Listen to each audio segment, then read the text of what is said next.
જય હિન્દ મિત્રો, વિલાસ physical defence એકેડેમીમાં તમારા બધા મિત્રોનું ફરીથી હાર્દિક સ્વાગત છે. તો કેમ છો બધા વિદ્યાર્થી મિત્રો? હોપ છો બધા મજામાં હશો.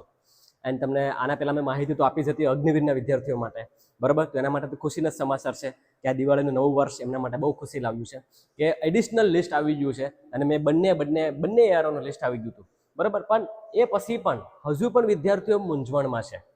શેના મૂંઝવણમાં છે, બરાબર? અને મતલબ એવું ટેન્શન છે કે જેમાં એ વસ્તુમાં અત્યારે બી વિચાર કરે છે, બરાબર? તો એના વિશે ડિટેલમાં માહિતી લઈને આવ્યો છું આ વિડીયોમાં, બરાબર? અને ખૂબ જ ઇમ્પોર્ટન્ટ માહિતી છે તમારા માટે કે તમને કામ આવશે કે ખરેખર આ લિસ્ટ સાચું છે કે ખોટું છે. સર ખરેખર અમારું નામ આવ્યું છે કે નથી આવ્યું, બરાબર? એને આવ્યું પણ છે તો હવે અમારે શું કરવાનું છે? અમદાવાદ વાળાનું પણ આવી ગયું કે એનું તો ફિઝિકલી પતી ગયું. મતલબ કે આર્મીની હિસ્ટ્રીમાં પહેલી વાર એવું થયું છે કે કોઈ પણ એઆરઓનું ફિઝિકલ અને મેડિકલ લીધા પછી પાછું ફરીથી એનું લિસ્ટ આપવું પડ્યું છે. આવું પહેલી વાર થયું છે, બરાબર? તો એના વિશે પણ માહિતી કરશું કે અમદાવાદ વાળાને હવે શું કરવાનું છે, એનું ફિઝિકલ હવે ક્યારે દેવાનું છે એ બી વાત કરીશું, બરાબર? કમ્પ્લીટ ડિટેલ માહિતી આપણે લઈશું કે ભાઈ હવે આ એટલા ટાઈમિંગ અંદર આપણું ગ્રાઉન્ડ ક્યારે આવશે અને એને હવે કેટલી ગલીમાં પૂરું કરીએ તો આપણું જે છે એ ફાઇનલમાં નામ આવી શકે અને કઈ રીતના ફિઝિકલને કઈ રીતના પૂરું કરવાનું છે, બરાબર? એ બી આ વિડીયોમાં આપણે જોઈશું. તો એમાં કઈ રીતના ફિઝિકલમાં 100નું મેરિટ કઈ રીતના બનાવવું તાકી આ વખતે આપણી જે સીટ જે છે એ ફાઇનલ થઈ જાય. તો વિડીયોમાં નવા હોય તો વિડીયોને લાઈક છે કરવાનું ભૂલતા નહીં. પૂરેપૂરી માહિતી આપીએ. ચાલો કંઈ પણ ટાઈમ વેસ્ટ કર્યા વગર વિડીયોની શરૂઆત કરીએ.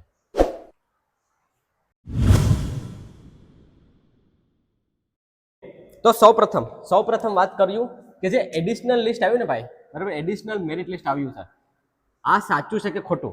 તો પહેલી વસ્તુ તો તમને એ કહી દઉં કે એ કહેતા પહેલા હું તમને એક વાત એ જણાવી દઉં કે એડિશનલ લિસ્ટ આ પહેલી વાર નથી આવી. આની પહેલા પણ આવેલું છે. યસ, આની પહેલા પણ એડિશનલ લિસ્ટ આવેલું છે અને હું તમને વિથ પ્રૂફ સાથે કહી શકું. જ્યારે પણ તમે જોઈન ઇન્ડિયન આર્મીની વેબસાઇટ ખોલશો ને 2024-25ના ડેટા ખોલશો તો એમાં પણ પુણે ઝોનનું એડિશનલ મેરિટ લિસ્ટ આવેલું છે. યસ, આવેલું છે. તો તમે એવું કહેશો કે સર તો પછી હવે શું કરવાનું? તો પછી એટલા જ માટે તમને કહું છું કે હવે આ જે વસ્તુ જે છે ને મિત્રો, બરાબર, એ તમારા માટે શું કહેવાય કે સારા સમાચાર છે અને આ સાચું છે. શું છે? સાચું છે. હવે હું તમને એ કહું છું કે કેટલા ડેટા મતલબ કે જે છે એ ટોટલ પાછા રિવીલ થયા છે, બરાબર? કે કેટલા હતા અને કેટલા આવી ગયા છે. ચાલો એ આપણે જોઈ લઈએ પહેલા. તો દેખો, આની પહેલા જ્યારે પણ પેલું લિસ્ટ જ્યારે આવ્યું હતું ને, બરાબર, એમાં ડેટા કેટલા હતા ખબર છે? 2368 પહેલા હતા, બરાબર? જીડીમાં વાત કરું, પછી 10માની ટ્રેડમેનની વાત કરું તો એમાં હતા 595, પછી આવે 485, બરાબર? એ ટોટલ કેટલા થયા હતા? 3448. મતલબ કે આ પેલું જ્યારે આવ્યું હતું ને લિસ્ટ એનું છે, બરાબર? પછી વાત કરું ને આ બાજુ પેલા એઆરઓ અમદાવાદ વાળાને જોઈ નાખીએ આપણે. તો એઆરઓ અમદાવાદ વાળાને 2225 પાસ થયા હતા જીડીમાં, બરાબર? પછી 621 આમાં ટ્રેડમેનમાં અને 321 આમાં. મતલબ આમાં ટોટલ થયા હતા 3167. દેખો આ મિત્રો, અમારી ટીમે આ લિસ્ટ બહાર કાઢી અને વાત કરી છે, બરાબર? લિસ્ટમાં જેટલા બી વિદ્યાર્થીઓ છે એને બહાર કરીને કહ્યું છે.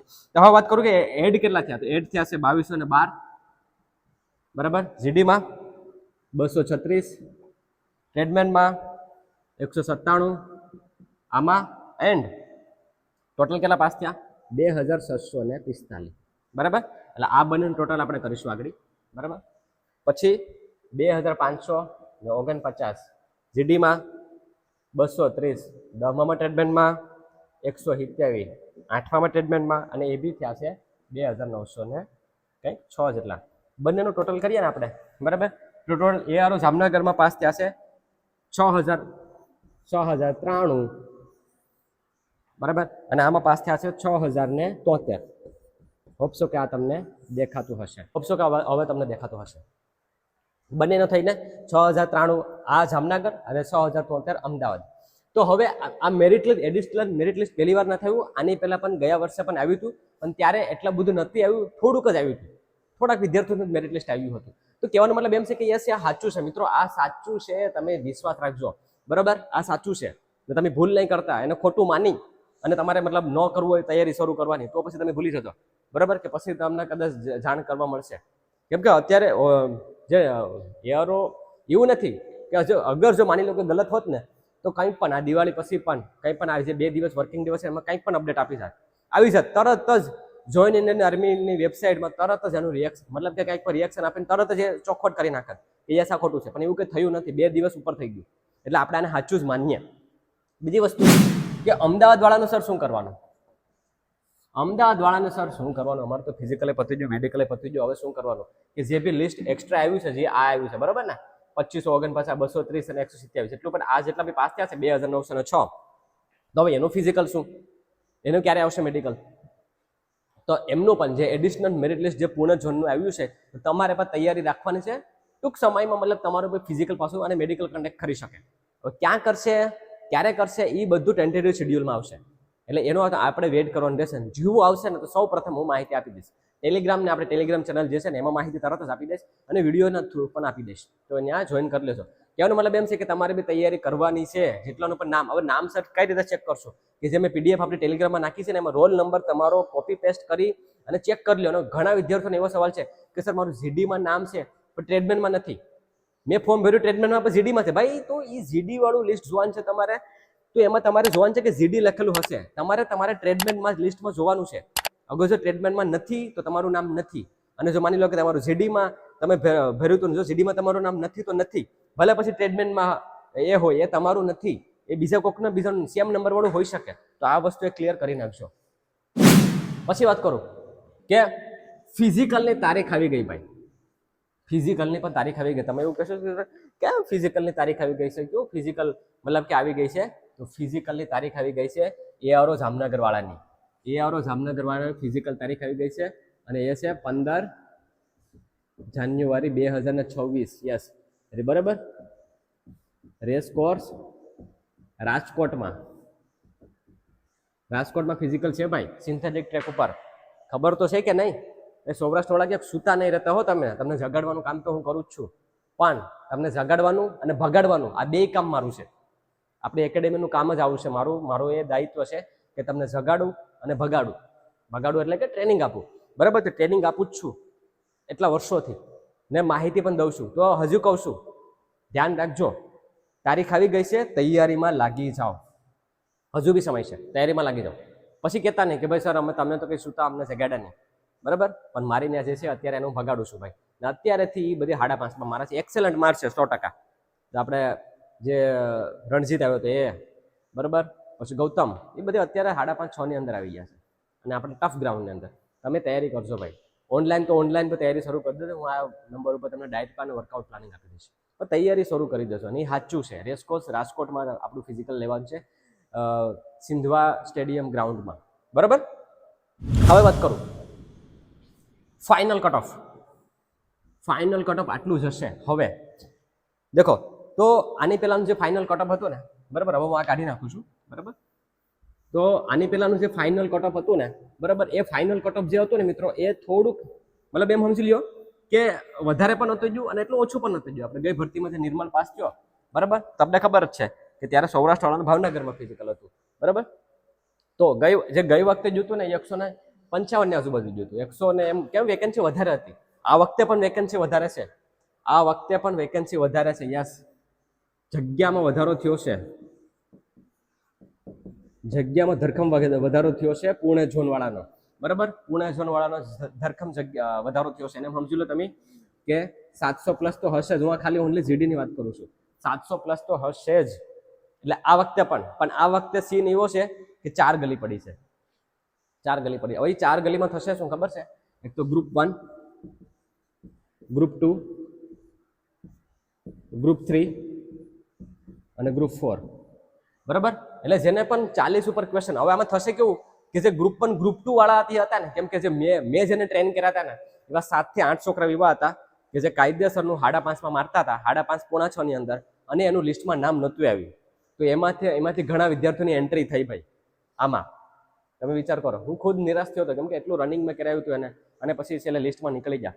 બરાબર? પણ એની પાછી ફરીથી એન્ટ્રી થઈ છે. હવે તમે વિચારજો, મતલબ કે એનું ફિઝિકલ જે છે એ કેટલું રહેશે? એનું ફિઝિકલ તો 1, 2 માં જ જશે ને. એ 3, 4 માં કોણ હશે કે જેને રનિંગની શરૂઆત એકદમ એન્ડ ટાઈમમાં શરૂ કરશે, એટલું બધું ધ્યાન નહીં દે, એ બધાનું આવશે. બરાબર? તો એનું મેરિટ તમને ખબર છે કે એનું મેરિટ એ વધીને પછી કેટલો ધક્કો મારી દેશે આનાથી પણ. કદાચ ત્યાં 45 ક્વેશ્ચન કે 40 ક્વેશ્ચન હાચા કર્યા હશે, 80, પણ એ થોડા 80 નું મારી શકશે, 35, 40 નું મારશે. તો એ વધીને, એટલે કહેવાનો મતલબ એમ છે કે જે 1, 2 જે મારશે ને એ ફાઇનલ થશે. હવે તમે એમ કહેશો કે સર કેટલામાં ફાઇનલ થશે? તો આ વખતે પણ 100 ને 60, બરાબર 160 વાળાનું ફાઇનલ થશે. કેટલું? 160 વાળાનું હતું, બરાબર 160 પ્લસ વાળાનું ફાઇનલ. તમે કહો સર હજી પણ એટલું જશે? યસ. કેમ કે જેને 35 ક્વેશ્ચન ટીક કર્યા છે ને એનું જ એન્ટ્રી થઈ છે આમાં. 30 થી 35 જેને ટીક કર્યા છે ને એની જ એન્ટ્રી એમાં થઈ છે. એટલે 30 દુના 60 ઈ અને 100 માંથી 100 ફિઝિકલ માર્ક્સ છે. થઈ ગયા 160 નું, બરાબર. એટલે મારા મુતાબિક એટલું જશે. એટલે તમે ધ્યાન રાખજો ભાઈ. હજુ બી કહું છું તૈયારી શરૂ કરજો, તાબડતોડ તૈયારી શરૂ કરજો, વાંધો નહીં આવે, બરાબર. બાકી પછી અઘરું થઈ જ પડશે. ઠીક છે. આના રિગાર્ડિંગ કઈ બી સવાલ હોય તો કમેન્ટ જરૂરથી કરજો. હવેના પોઈન્ટની વાત કરું. ફિઝિકલમાં 100 નું. સર તમે કહી તો દઉં છો, બરાબર, કે 100 નું તૈયારી શરૂ કરજો, 100 નું મારી દો, ગ્રુપ 1 ગ્રુપ 2 માં આવી જાઓ. તો 100 નું મેરિટ કઈ રીતે બનાવવું, બરાબર? તો પ્રોપર મેથડથી તમારે તૈયારીને લઈ જવી પડે ભાઈ, પ્રોપર મેથડથી, બરાબર. ડે 1 થી અત્યારથી તમારે તૈયારી શરૂ કરી દેવી પડે. જે જામનગરના વિદ્યાર્થીઓ છે ને, તમારી પાસે 15 જાન્યુઆરી છે ને, તો તમારે 10 તારીખ સુધી તૈયારી કરવાની થશે. એટલે 10 દિવસ આ જાન્યુઆરીના 10 દિવસ, ડિસેમ્બરના 30 દિવસ, 40 દિવસ અને નવેમ્બરના 30 દિવસ. કેટલા દિવસ થયા? 70 દિવસ થયા. અઢી મહિના તમારી પાસે 2.5 મહિના છે. એ 2.5 મહિનાને પ્રોપર પ્લાનિંગથી લઈ જાઓ. શું કરશો પ્લાનિંગમાં? વર્કઆઉટને પ્રોપર ઝીરો, હજુ બી શરૂ ન કર્યું તો ઝીરોથી તૈયારી શરૂ કરજો. કઈ રીતના કરશો? કાંઈ ન સમજાતું હોય ને તો મારું વર્કઆઉટ પ્લાનિંગ જે છે ને એ જોઈ લેજો. એ તો તમને ક્લિયર કરાવડાવી નાખશે. કાંઈ ન સમજાતું ને ક્યાંથી શરૂઆત કરવી છે, મેં કમ્પ્લીટલી એમાં શેડ્યુલ આપી દીધું. બાકી તમારે એકદમ પહેલા 10-15 દિવસ વ્યવસ્થિત એન્ડ્યુરન્સ ઉપર ધ્યાન આપો. એન્ડ્યુરન્સને વધારવાની કોશિશ કરો, સ્ટેમિનાને, કે એકને એક બ્રીથમાં વધારે પડતો રનિંગમાં લઈ જાઓ, બરાબર. 15-20 દિવસ થઈ જાય પછી રેપિટેશનમાં આવી જાઓ. પુલઅપ 40 હોય છે, 40 માર્કેના, તો પુલઅપની પણ વચ્ચે તૈયારી કરતા રહ્યો. જે હું વિદ્યાર્થીઓને રગડો કરાવું છું, ખાલી વિડીયો જોઈ લો તો એ બી થઈ જાય ભાઈ, બરાબર. તો પુલઅપ માટેનું ઉપર ધ્યાન રાખો અને રનિંગમાં પણ 15-20 દિવસ સુધી એ રીતના લઈ જાઓ અને પછી રેપિટેશનમાં આવી જાઓ. ઓનલાઈન શેડ્યુલ જોતું હોય તો આ નંબર ઉપર સંપર્ક કરી લો, હું તમને શેડ્યુલ આપી દઈશ. પણ પહેલા 15-20 દિવસ નોર્મલી બોડીને ઢાળજો, એ થઈ જાય. અને પછી પુલઅપનું પણ કરતા રહેજો જોડે જોડે. આ બે વસ્તુ થઈ જાય, બરાબર. તમારે કરવાનું શું છે ખબર છે? કે રેપિટેશનમાં ખાસ તમારે ડાયટનું પણ ખાસ જોડે જોડે ધ્યાન રાખજો. જ્યારે રેપિટેશન તમારે શરૂઆત થશે તો રેપિટેશનમાં તમારે એમ સમજી લો કે ડાયટ ખાસ ધ્યાન રાખશે. રેસ્ટ ખરેખર કરવો પડે ત્યારે રિકવરી આવી જાય. તો હું મારા બોયઝને તો કરાવું છું. અત્યારથી જ મારી ત્યાં અગ્નિવીરની બેચ શરૂ થઈ ગઈ છે અને બીજી બેચ શરૂ થશે 10 નવેમ્બરથી. ક્યારથી? 10 નવેમ્બરથી. તો એનું રજીસ્ટ્રેશન અત્યારેથી જ તમારે કરવું પડીએ અગર જો તમે આવવા માંગતા હોય તો. 10 નવેમ્બરથી મારી બીજી બેચ શરૂ થાય છે, કમ્પ્લીટલી બે મહિના માટેની, અને ફી એકદમ ઓછી રાખી મેં એની, બરાબર. તો એના માટે તમારે જોઈન કરવું હોય તો વહેલી તકે આવી જાઓ, બાકી પછી લેટ થઈ જશે. મારીને પાર્થ આવ્યો હતો સુરતથી, ઇન્દોર એકેડેમીમાંથી મૂકીને, એને મેં 1.5 મહિનાની અંદર કમ્પ્લીટ કરાવી દીધું અને સારા ટાઈમિંગ સાથે પાસ કર્યું, બરાબર. તો તમે બી થઈ શકો. હિંમતનગરનો હતો, હિંમતનગર એનું સેન્ટર હતું, તો તમે બી થઈ શકો. પણ એના માટે તમારે વહેલા તકે આવવું પડે હોય. પછી છેલ્લે તમે 15 દિવસ 20 દિવસમાં આવશો તો હું નહીં કરી શકું દોસ્ત, આઈ એમ સોરી, બરાબર. અત્યારેથી આવી જાઓ, વહેલી તકે આપણે તૈયારી આપણે પૂરેપૂરું જોર લાગી દઈશું અને તમને પાસ કરવાની જવાબદારી મારે, બરાબર. તો મિત્રો આ હતું માહિતી પૂરેપૂરી. હોપ છો કે તમને માહિતીમાં ફાયદો થયો હશે. ન સમજાણું હોય તોય પણ કમેન્ટ સેક્શનમાં સવાલ પૂછી લેજો. મળીએ પાછા નેક્સ્ટ વિડીયોમાં. કંઈ પણ બીજી અપડેટ હશે ચોક્કસથી માહિતી આપીશ, બરાબર. ત્યાં સુધી હું અલ્પેશ રજા લઉં છું. જય હિન્દ.